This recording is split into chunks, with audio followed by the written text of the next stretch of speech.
자, 오늘 말씀은 사무엘서 성경입니다. 사사기, 룻기, 그다음에 사무엘상, 이제 역사서라고 하는데요. 계속해서 이제 역사에 관한 이야기들이 성경에 쭉 이어지고 있습니다. 룻기는 지난번에 3번 살펴보면서 하나님께서 완전히 몰락한 가정을 어떻게 세우시는지, 이 한 가정의 회복을 통해서 하나님이 이스라엘을 어떻게 앞으로 회복시킬 것인가에 대해서 예고하셨습니다. 그 말씀대로 이제 사무엘상이 이렇게 이어지고 있습니다.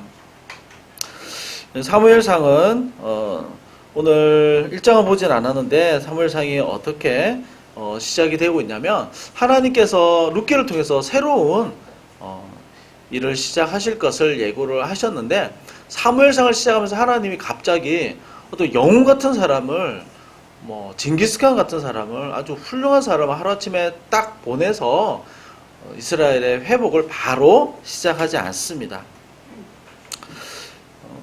이 사무엘상의 1장은 우리 잘 알듯이 굉장히 고통스럽게 시작을 하죠. 1장에 나오는 사람인데, 사무엘상 1장 시작하면서 누가 나오냐면 한나라는 사람이 나옵니다. 이 한나라는 사람이 나와서 하나님 앞에 굉장히 고통스럽게 울부짖는 내용이 납니다. 너무너무 힘든 상황 가운데서 너무 고달프게 살아가는 한 여인의 이야기로 사무엘상이 시작을 하고 있죠. 그런데 재밌는 것은 성경책마다 앞에 시작하는 1장, 성경의 그 1장이 너무 고통스럽고 힘들게 시작하는 성경이 생각보다 굉장히 많이 있습니다. 예를 들면 출애굽기 같은 경우에도 1장이 어떻게 시작을 하냐면 민족적인 고통이죠. 바로 왕이 이스라엘 민족 보면서 너무 번창하고 너무 이렇게 자녀들이 이렇게 많아지고 민족이 커지니까 바로 왕이 위기를 느끼고 이스라엘 민족을 학대를 합니다. 그리고 그것도 모자라서 어느 해 태어난 남자 아이들만 다 이렇게 학살하기로 또 결정을 하죠. 그래서 1장 시작하면서 민족적인 고통 가운데 하나님 앞에 부르짖습니다. 룻기도 마찬가지죠. 룻기 우리가 1장을 보면서도 한 가정이 엘리멜렉, 하나님 나의 왕이시다라고 하는 이름이 붙여진 그 사람의 가정이 어떻게 이렇게 힘든 일을 겪는지, 기근 때문에 모압 땅에 내려갔지만 남편과 아이들이 다 죽는 엄청난 일을 겪으면서 룻기 1장이 시작을 하고 있습니다. 사무엘상도 마찬가지입니다. 1장에서 한나라는 여인이 너무나도 고통스럽게 인생을 살아가는 그 모습 가운데 가장 힘든 순간에 그 상처와 고통을 안고 하나님 앞에 막 이렇게 부르짖는 내용이 나오죠. 느헤미야도 그렇고요, 에스더도 그렇습니다. 성경의 첫 1장이요, 굉장히 고통스럽게 시작하는 성경이 굉장히 많이 있습니다. 특히 역사의 분기점이 시작되는, 혹은 하나님께서 굉장히 중요하게 생각하시는 어떤 사건을 말씀을 하시고자 하실 때, 중요한 일을 하시고자 하실 때 그 첫 시작은 굉장히 고통스럽게 힘들게 시작을 합니다. 왜 고통스럽게 힘들게 시작을 하냐면, 거의 대부분 보면 이 힘든 일을 통해서 하나님이 기도를 시킵니다. 이 고난을 통해서 바로 기도가 나옵니다. 이 기도로 무엇을 알게 하시냐면, 이 어렵고 힘든 고난 가운데서 하나님이 새롭게 이룰 역사를 시작하는 것은 사람의 능력과 힘이 아니라 이것은 온전히 하나님의 역사다, 오직 하나님만 하신다라는 것을 보여주는 것이죠. 이 한나의 고통도 기도로 이어집니다. 기도라는 것은 우리의 어떤 에너지나 우리의 어떤 능력이 더 강화되고 더 커지는 것이 절대 아니라 정반대입니다. 기도는 하나님 앞에서 우리의 모습이 얼마나 연약한지, 얼마나 우리가 하나님 앞에서 할 수 없는 게 얼마나 많은지, 그래서 하나님을 철저하게 의지할 수밖에 없음을 고백하는 것이 바로 기도입니다. 그래서 기도를 통해서 비로소 무엇을 알게 되냐면, 나의 어떤 영적인 충만함을 알게 되는 것이 아니라 하나님이 얼마나 놀랍고 크신 분이시고 어떻게 하나님이 이런 말도 안 되는 상황을 이끌어 가실 수 있는지 보게 되는 그 눈을 열어주는 역할을 하는 것이 바로 기도라는 것이죠. 그래서 이 1장에서도 한나가 기도하면서 영적으로 막 강해져서 막 충만해져서 사무엘을 낳아서 사무엘이 막 아주 훌륭한 사람으로 키우는 것이 아니라 한나는 이 과정을 통해서 내가 할 수 있는 것이 결코 단 하나도 없구나. 그리고 하나님께서 이 상황을 정말 하나님의 힘으로 주권적인 역사로 하나님이 이 과정을 이끌어 가시는구나. 이것을 아주 철저히 보여주고 있습니다. 그래서 한나가 사무엘을 하나님 주셨을 때 낳고 나서 하나님께 이 사무엘을 완전히 드리게 되죠. 이 아이는 내 아이가 아니라는 겁니다. 이 아이는 내 아이가 아닙니다. 그래서 2장 시작하면서 한나가 하는 중요한 고백들이 참 많이 나오는데요. 한나가 2장 1절 시작하면서 기도를 하게 되는데 이 기도 가운데서 6절과 7절을 보게 되면 참 놀라운 고백들이 많이 나오는데 6절과 7절을 보면 여호와는 죽이기도 하시고 살리기도 하시며 수월에 내리기도 하시고 거기에서 올리기도 하시는도다. 여호와는 가난하게도 하시고 부하게도 하시며 낮추기도 하시고 높이기도 하시는도다. 굉장히 놀라운 고백을 합니다. 그러니까 하나님이 모든 것을 다 하시는군요. 정말 하나님은 전능하시군요. 하나님의 완전한 주권적인 역사로 이 모든 상황을 하나님이 운행해 가시는군요. 내가 할 수 있는 것은 정말 아무것도 없군요. 그냥 기도밖에 없고 기도를 통해서 하나님 하시는 일을 그냥 지켜보는 것밖에 없군요. 라는 고백인 겁니다. 그래서 하나님께서 이 한나의 고통을 해결해 주셨을 때 하나님이 어떻게 이 가정을 이끌어 가실 뿐만 아니라 하나님이 어떻게 이스라엘 역사를 이끌어 가실지 이 기도를 통해서 비로소 보게 하신다는 겁니다. 그리고 사무엘을 하나님 주셨지만 이 사무엘은 내 것이 아니라 하나님 것입니다 해서 젖을 떼자마자 바로 성전에서 봉사할 수 있게 하나님께 나실인으로 드리게 되죠. 그래서 이 당시 제사장이 엘리였는데 엘리 제사장 아래에서 자녀들과 함께 성전에서 자라도록 하시는 겁니다. 그래서 오늘 2장 말씀은 이 사무엘이라는 사람을 통해서 하나님이 어떻게 새로운 일을, 새로운 역사, 왕정의 시대를 열어 가시는가의 그 첫 관문을 1장, 2장에서 하나님께서 말씀해 주고 있는 것이죠. 그래서 오늘 말씀은요, 우리가 사무엘을 통해서 하나님 어떻게 새로운 일을 시작하시는가 우리가 두 가지로 생각해 보고자 합니다.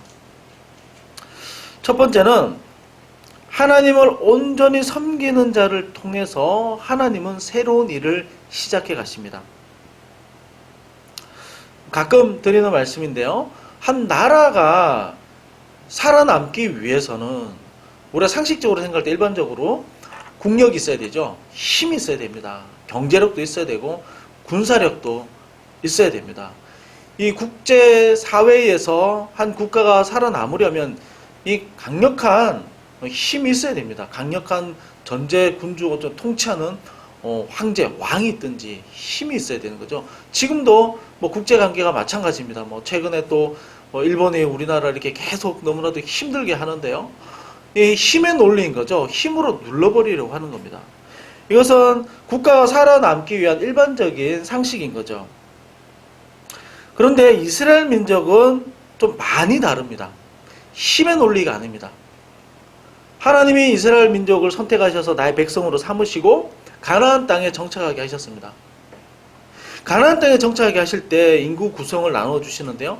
인구를 어떻게 구성하고 어떤 비율로 어디에 종사하게 하라 이렇게 하나님 말씀하셨는데 정말 중요하게 또 비중 있게 말씀하시는 사람들이 누구냐면 바로 레위 사람들이었습니다. 예배하는 사람들이었습니다. 이 예배하는 사람들에 대한 강조가 굉장히 잘 나와 있죠. 중요하게 여겼습니다. 왜 그럴까요? 새롭게 정착한 가나안에서 살아남으려면 정말 치열하게 경쟁하는 아주 교통의 요충지이고 역사적으로도 아주 오래전부터 무역이 발달하고 문명이 발달한 지역이 지금 가나안 지역인데요. 여기서 살아남으려면 힘이 있어야 됩니다.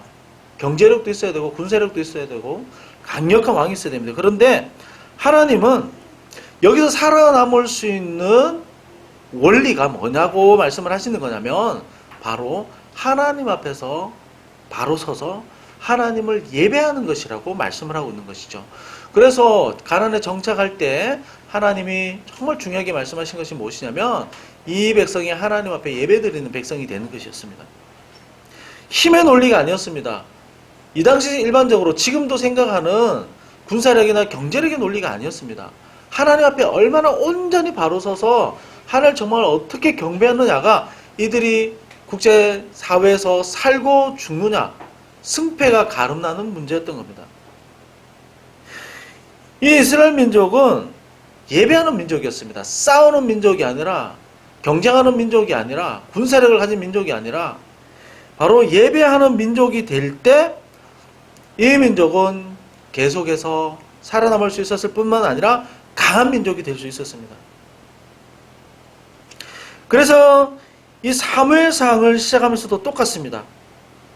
하나님은 새로운 역사, 왕정의 시대를 열어가시면서 왕을 바로 선택하셔서 사사 시대를 끝내고 이스라엘 역사에 이끌어가는 것이 아니라 하나님은 정말 하나님 앞에 예배하는 사람을 제대로 세우시면서 이 사무엘의 역사를, 사무엘 상하의 역사를 하나님이 이끌어 가시는 거죠.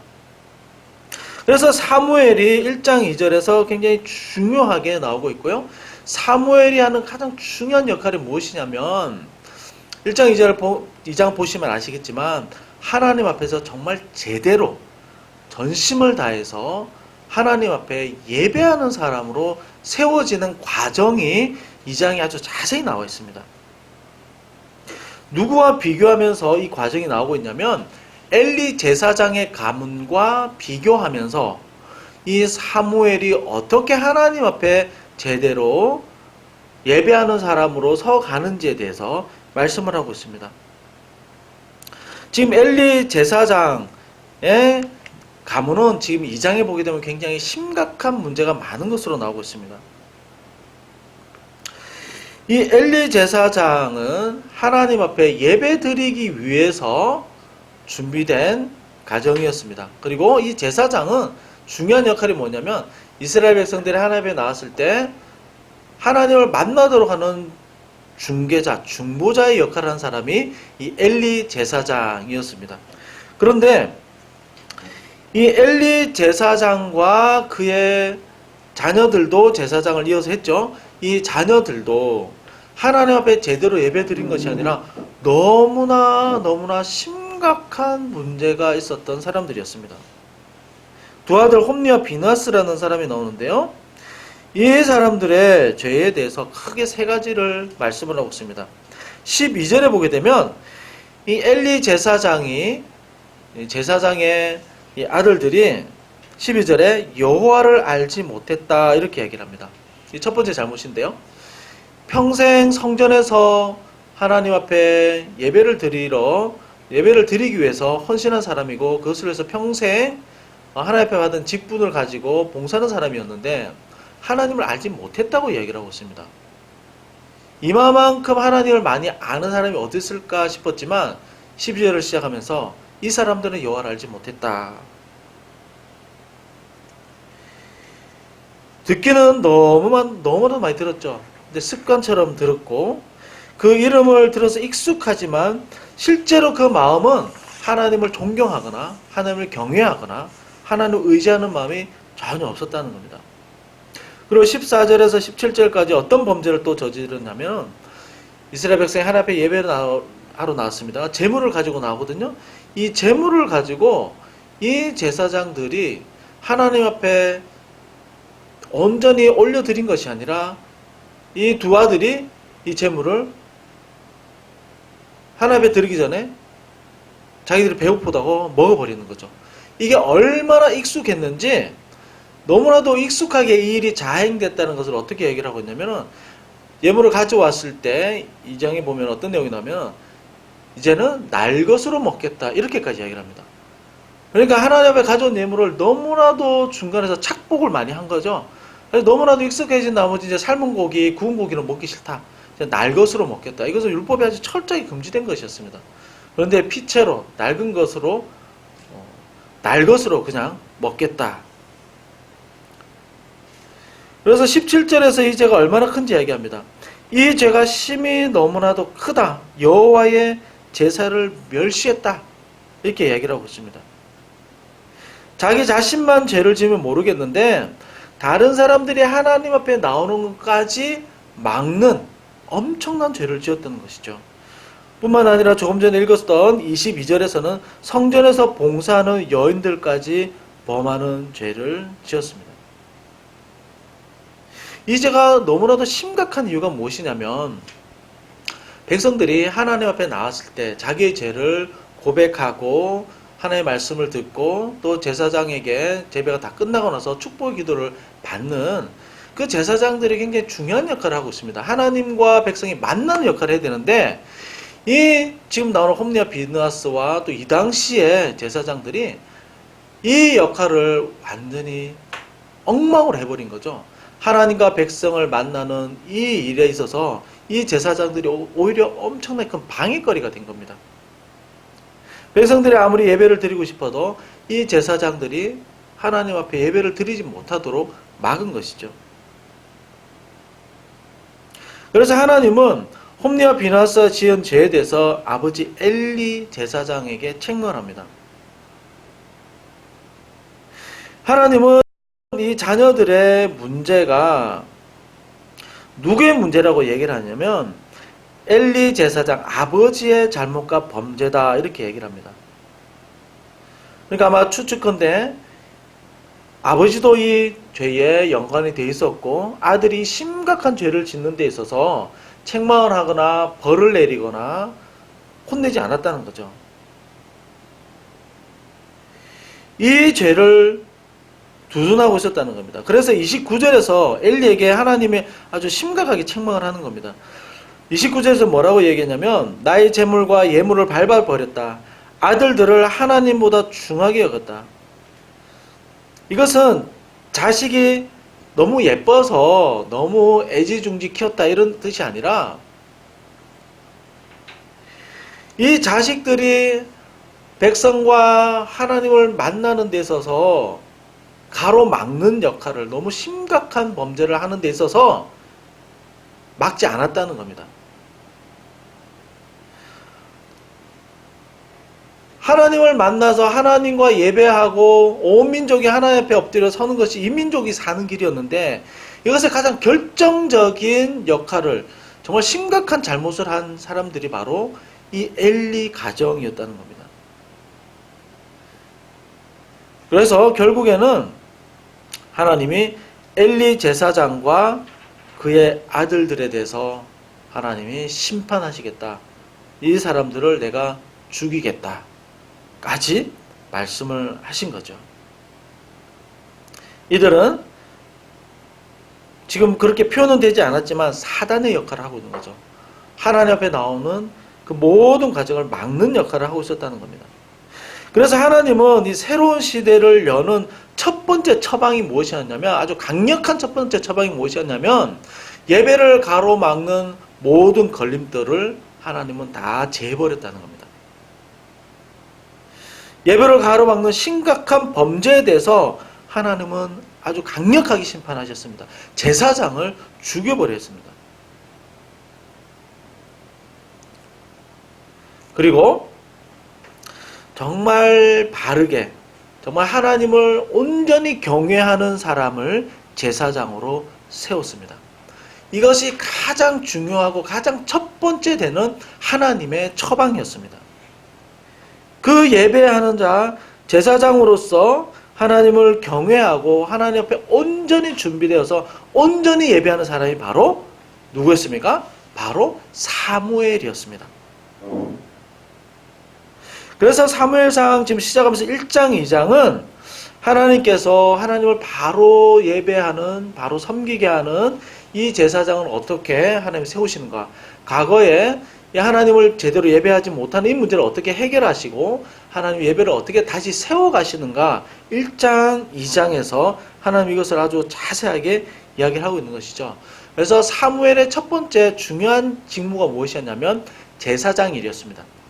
제사장 일이었고, 그리고 그 다음은 선지자의 역할도 했고, 그리고 나중에 보면 나오지만 사무엘은 이스라엘 마지막 사사다 이렇게 나옵니다. 그러니까 크게 세 가지죠. 제사장이면서 선지자이면서 마지막 사사의 역할을 했었는데 그 첫 번째 중요한 역할이 뭐냐면 제사장의 역할이었습니다. 그래서 하나님은 1장, 2장에서 하나님을 바로 예배하고 백성들이 하나님 앞에 나왔을 때 하나님을 제대로 만나게 하는 그 제사장, 바로 선 제사장을 하나님께서 사무엘로 세우시는 것이죠. 이것은 엘리 제사장과 너무나도 비교되는, 너무나도 극단에 있는 모습입니다. 그래서 이 한나의 기도를 통해서 하나님은 사무엘을 준비시키셨고, 또 사무엘이 하나님을 아주 어릴 때부터 기도하고 예배하고 제사장으로서 아주 오랫동안 준비되게끔 하나님의 한나의 기도를 통해서 이렇게 만들어 가셨다는 것이죠. 그리고 하나님은 혈통에 의지하지 않고 레위 지파 사람이 제사장이 될 수 있었지만 이 혈통의 전통도 다 끊어버리시죠. 에브라임 지파였습니다. 사무엘은 에브라임 지파였지만 하나님의 에브라임 지파에 이 사무엘을 통해서 제사장으로 세우십니다.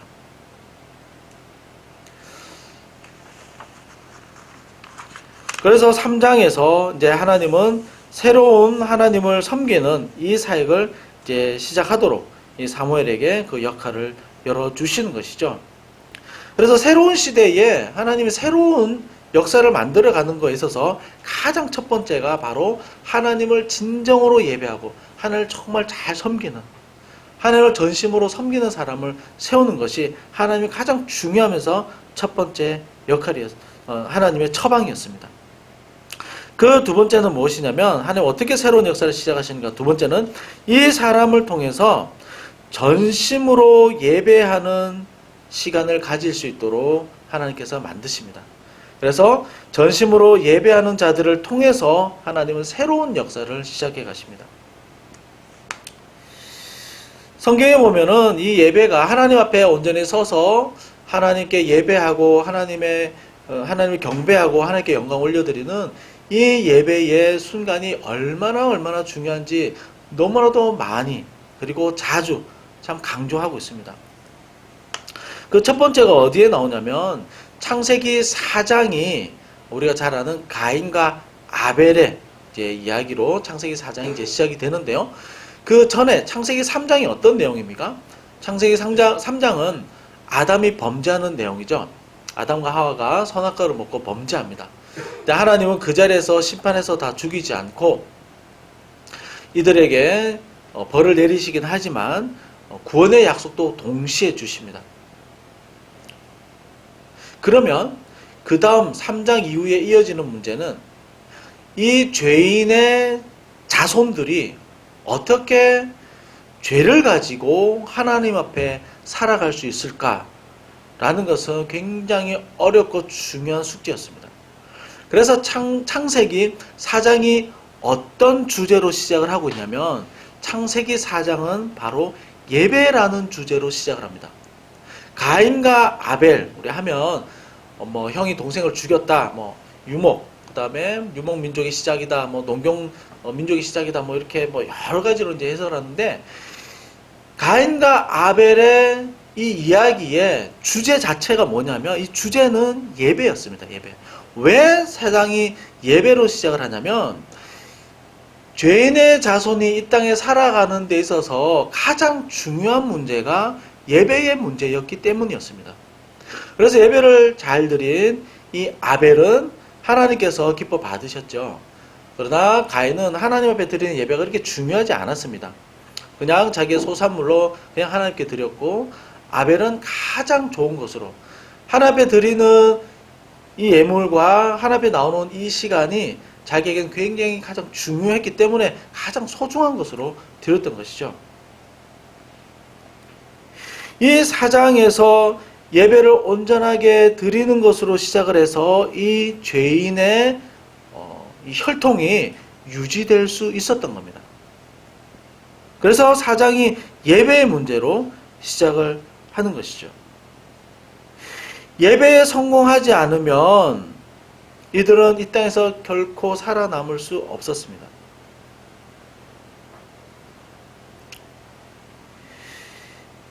근데 이 예배를 드리는 데 있어서 똑같이 같은 형식으로 예배를 드렸습니다. 가인도 예배를 드리고 아벨도 예배를 드렸습니다. 동시에 예배를 똑같이 했습니다. 겉으로 볼 때는 같은 예배입니다. 그런데 하나님이 받으시는 예배가 있고요. 좀 무서운 얘기지만 하나님이 받지 않는 예배가 있습니다. 예배를 받고 안 받고는 하나님이 결정하십니다.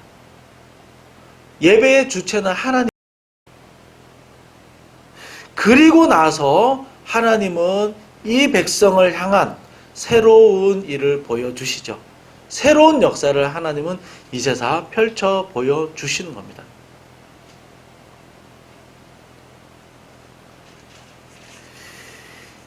사무엘 상하를 시작해서 왕정시대를 열어감에 있어서 하나님이 정말 정리하고 새롭게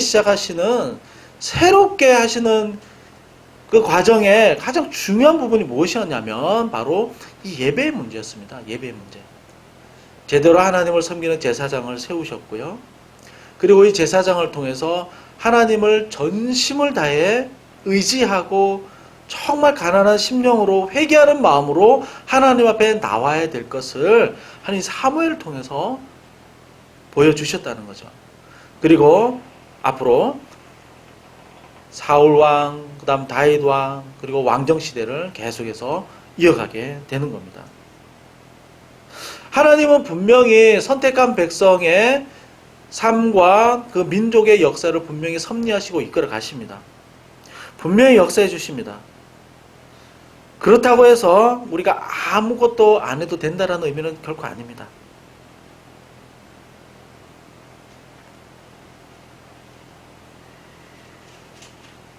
하나님을 섬기고 하나님을 의지하되